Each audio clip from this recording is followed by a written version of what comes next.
All right, 2.7 is a bit of a doozy. What it's asking us to do is to find the eigenvalues and eigenvectors for this matrix right here. So to find the eigenvalues, we find the determinant of our operator Sn minus lambda I, and set that equal to 0 and solve for lambda. So we'll go ahead and set up our determinant. So I'm going to distribute this h bar over 2 into the matrix here. So we have h bar over 2 cosine theta, sine theta, e to the negative I phi, h bar over 2, and h bar over 2 sine theta, e to the I phi, and negative h bar cosine theta. Remember, we need a negative lambda in our diagonals, so negative lambda here, negative lambda here. All right. And the determinant, again, is multiply that direction minus that direction. And if you're going to try to do this in your head, remember that we need to FOIL these. These are two terms. So I'm going to write it all out. All right. H bar over 2 cosine theta minus lambda, negative h bar over 2 cosine theta minus lambda, minus, and then down this way. There's only one term each here, so we don't need to do any FOILing or anything. So we have two h bar over 2 terms. H bar over 2 squared. We have 2 sine theta, so sine squared theta. And then we have e to the I phi times e to the negative I phi. That's going to combine together to make e to the 0, which just cancels out. So we can go ahead and FOIL this. So we're going to have a negative h bar over 2 squared cosine squared theta.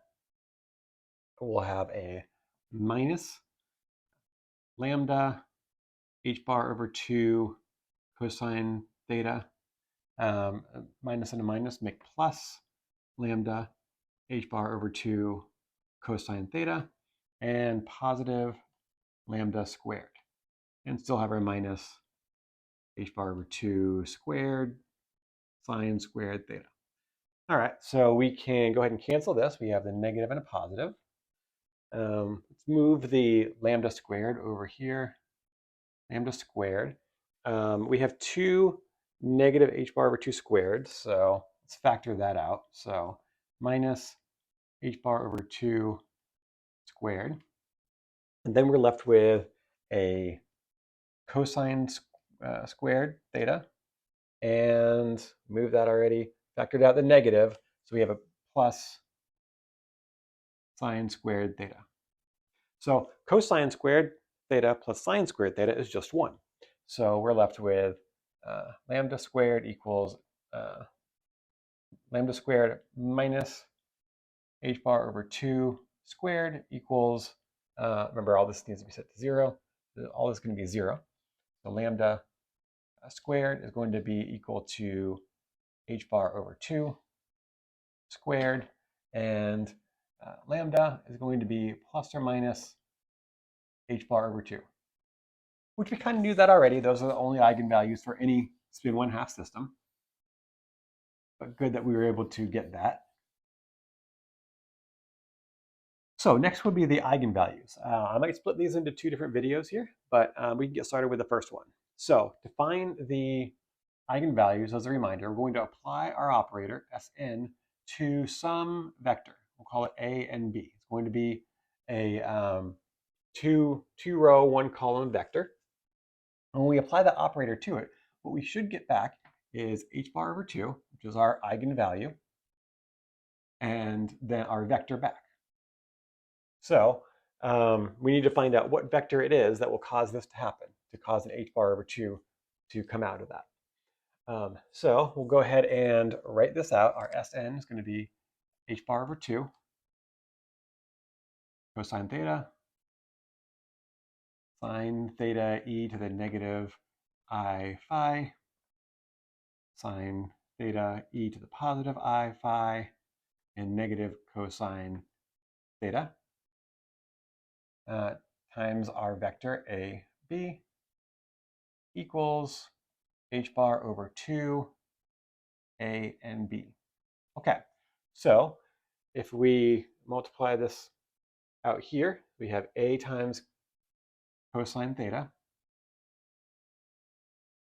plus b times sine theta e to the negative I theta, or I phi, I mean, and that equals h bar. I mean, that's that's going to equal, that's that line, that's going to equal our a term, right? Because we have the h is out front, and then what am I trying to say here? It's going to equal a.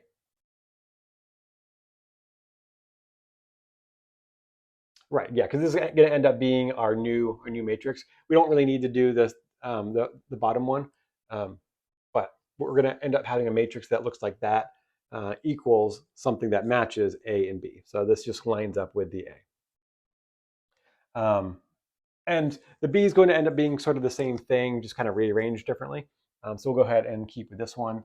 So that's going to be our A term. We can solve for B. So B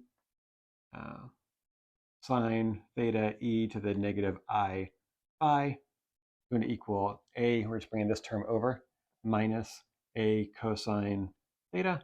We factor out an A, B sine theta e to the negative I phi equals, factor out this A, it leaves us with 1 minus cosine theta.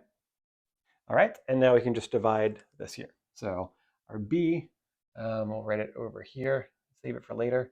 We're gonna, our B is going to equal A 1 minus cosine theta over this right here, sine theta. So we could also multiply both sides by e to the, that's one thing I do need to add though. Multiply both sides by e to the positive I phi, and that's going to cancel out here, and we'll just have to add that over here. So we're going to have a e to the I phi. All right, so that's going to be our B. And then, like we've done before, we know that our normalization equation is a squared plus b squared equals 1 if it's normalized. We know a is just going to be a squared plus, and then b is going to be this. We want to get it down to only one variable, so we'll only have a's in here. So we'll have a e to the I phi 1 minus cosine theta all over sine theta, and this is going to be squared. All right, so we can go ahead and say we're going to have a squared plus, this is just going to stay a squared, so we'll pull that out. If we square e to the I phi, that's going to, we'll have to multiply that with its complex conjugate, so that'll just end up canceling out. So we'll just be left with 1 minus cosine theta over sine theta squared. And that equals 1 from here. We're still at the normalization thing here. All right, so let's go ahead and factor out an a here. So a squared. And then we have 1 plus all this junk. So say 1 minus cosine theta over sine theta squared equals 1. All right, so now we can just divide both sides by this, and then we will have a squared isolated. So we'll have a squared equals, and then we'll have 1 over all this junk. 1 plus, actually, so I'm going to write it, I'm going to square the top and the bottom. So the top is going to be 1 minus cosine theta squared, and the bottom is going to be sine squared theta. All right, and then 1, we can just rewrite 1 as sine squared theta over sine squared theta, because that equals 1. And now we have a common denominator. So I will go ahead and bring this right up here. And we'll say a squared is equal to 1 over sine squared theta plus 1 minus cosine theta squared all over sine squared theta. All right, so then we can just inverse this fraction. So then that'll give us a squared equals sine squared theta over sine squared theta plus 1 minus cosine theta and squared. All right, now we can go ahead and expand out this 1 minus cosine theta, and I'll just write that out down here, 1 minus cosine theta, 1 minus cosine theta. Might go to do this in your head, but 1 minus cosine theta minus cosine theta plus cosine squared theta will give us 1 minus 2 cosine theta plus cosine squared theta. Okay. And so I'll write that all out here. So a squared equals sine squared theta over sine squared theta plus this here. 1 minus 2 cosine theta plus cosine squared theta. All right, I don't do this anymore. We have a sine squared theta and a cosine squared theta. That's going to make 1. So that's going to here cancel this out, and that's going to make 1. And then we have 1 plus 1 minus 2 cosine theta. So then that's going to be, this will end up being 2 minus 2 cosine theta. We'll factor out a 2. So a squared equals sine squared theta over, we'll factor out that 2, and it'll become 1 minus cosine theta. Okay, so from here, let's see if we can get rid of this sine squared. So we know that cosine squared theta plus sine squared theta equals 1. So if that's the case, we can solve for sine squared theta by subtracting cosine from both sides. So that equals 1 minus cosine squared theta. And let's go ahead and replace this with that there. So a squared equals 1 minus cosine squared theta over 2, 1 minus cosine theta. All right, so I'm going to clear off this side. Give it a second. All right. Give us some more room here. And we'll continue this up here. All right, so let's go ahead and, so if you recognize this is the difference of squares here. So we can factor that by doing 1 plus cosine theta, 1 minus cosine theta. And to prove that, we can multiply this out. So we have 1 minus cosine theta plus cosine theta minus cosine squared theta. These terms cancel out, and we're left with 1 minus cosine theta, which is there. So we can do this. That's going to be our numerator. We'll put our a squared here. And that's going to be over 2 times 1 minus cosine theta. All right, so we can cancel out this term. And now we're left with 1 plus cosine theta over 2. Okay, so if you, this is a squared equals. Now, if we stopped right here and took the square root of this, it'd be kind of hard to take the square root of. But if you know your trig identities very well, and you might recognize this as something that's looking close to a half angle identity. So if not, if you know your double angle identities, you might recognize this one. So there's cosine 2 theta is equal to 2 cosine squared theta minus 1. You can sort of rearrange this and say that we're solving for cosine squared. So we have cosine 2 theta plus 1 equals 2 cosine squared theta, and then divide by 2, and then we have cosine squared theta equals cosine 2 theta plus 1 all over 2. And that's pretty close to that right there, because this is 2 theta. But if we were to change this, instead of cosine squared theta, change it to cosine squared theta over 2, then this becomes not 2 theta, but it becomes theta. So then that's there. I mean, the 1's on the other side, but cosine theta plus 1 over 2. So this equals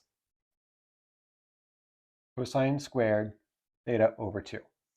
All right, and that's pretty convenient because, again, we have a squared, and we need to take the square root of that. So that means that our a is going to be equal to cosine theta over 2. Whew. All right, so go ahead and clear some room.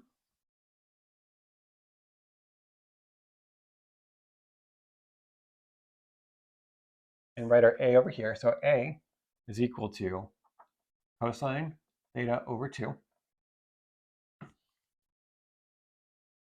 Okay, and if a is cosine theta over 2, we can plug that into this equation to solve for b. So now b is equal to, a is cosine theta over 2, e to the I phi, 1 minus cosine theta, all over sine theta. All right, so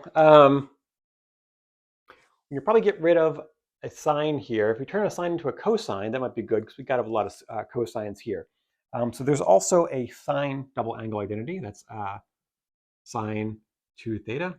And that is equal to 2 sine theta cosine theta.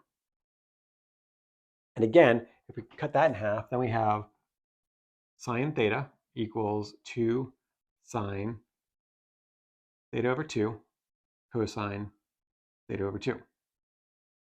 All right, so if we replace our denominator with that, so b is equal to cosine theta over 2 e to the I phi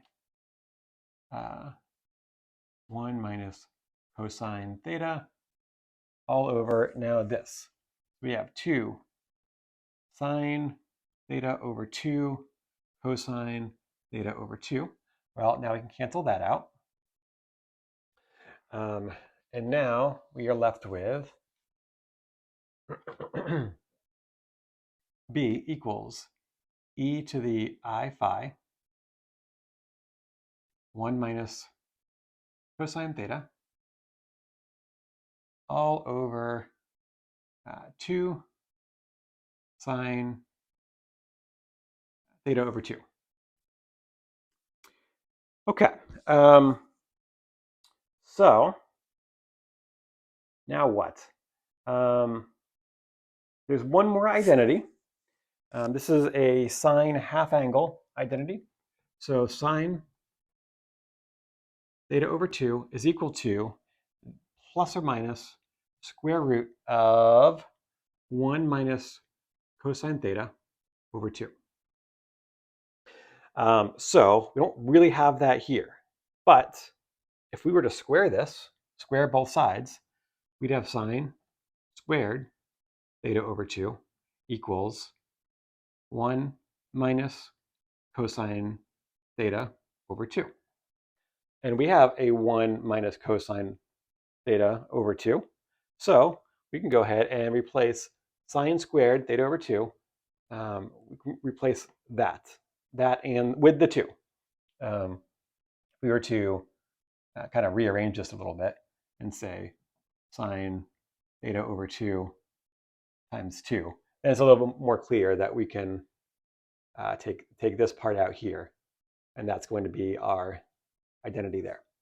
So now B is going to be equal to, we still have our e to the I phi, and then we're going to have sine squared theta over 2 all over sine theta over 2.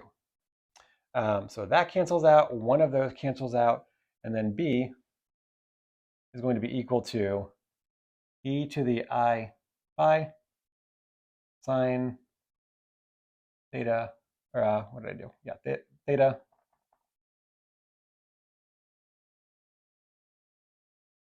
there we go, over 2. All right, so that means our first eigenvector is going to be for our plus. We did the positive eigenvalue. That's going to be equal to our A, which is cosine theta over 2 up, plus e to the I phi sine theta over 2 down. All right, so that is our first eigenvector, and we'll take a break, and then in the next video, I'll do the second eigenvector.